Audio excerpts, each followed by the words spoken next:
sur l'île de Foko, qui lui a amené le vin et 50 enfants. Et donc, chacun a amené son apport. Puis aussi, c'était l'île aussi où les Portugais ont voulu faire un passe-passe, où il la voulait la moins africaine possible. Donc, ce qui fait que tous les Africains qui étaient envoyés, ils étaient interdits de pouvoir faire la musique, de pouvoir faire leur habitation, de pouvoir faire leur habit. Donc quand il dit le boubou, d'où tu l'as amené, qui tu l'as... Nous, on était interdits en tout cas de pouvoir avoir le recours à nos savoirs traditionnels.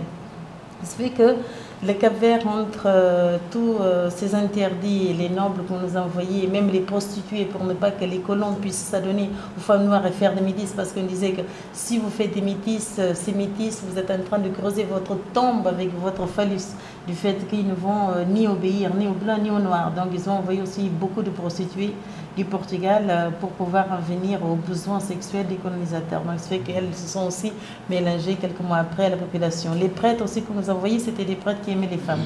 Donc aussi, ils avaient 40-50 enfants.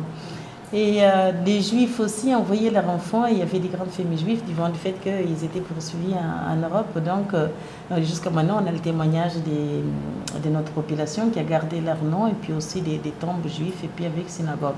On a tous gardé, on est un peuple qui ne sont pas du tout rancuniers. Du fait que par l'île, elle n'était pas habitée, donc l'immigration a commencé très très vite avec les baleiniers vers les États-Unis. Donc aux États-Unis, nous avons autant de population qu'au Cap-Vert. Du fait que nous sommes 500 000, mais quand même c'est un beau pays entre ce métissage du fait que nous avons gardé les liens avec l'Europe, avec l'Afrique, avec les États-Unis.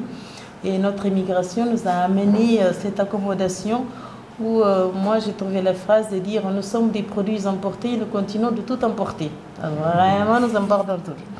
Et alors nous avons un très beau langage là-dessus, c'est qu'il y a une très très belle liberté qui s'est créée. Et notre culture, elle est musicale. Nous n'avons pas d'interdit, nous n'avons pas de rituels, nous avons la communication. Et cette communication, c'est ce qu'on appelle vraiment l'humain. Et donc, c'est ce qui m'a amené aussi en tant qu'artiste à rencontrer ce métissage humain et à vouloir m'engager.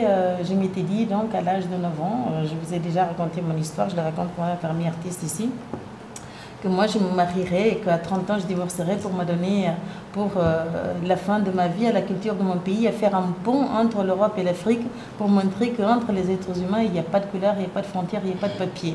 Donc c'est déjà un départ. Le départ de toute chose, c'est de voir ce à quoi on se réunit avec notre potentiel pour pouvoir déjà le défendre autour de nous et ensuite le défendre partout dans le monde. Et je pense que la culture métisse, c'est notre conscience nouvelle et pour être nouveau, il faut aussi savoir investir dans les références du monde entier parce que c'est avec le monde que nous allons nous unir, tout comme il y a un Dieu pour tout le monde, nous avons une conscience pour tout le monde. Alors merci et merci à vous tous.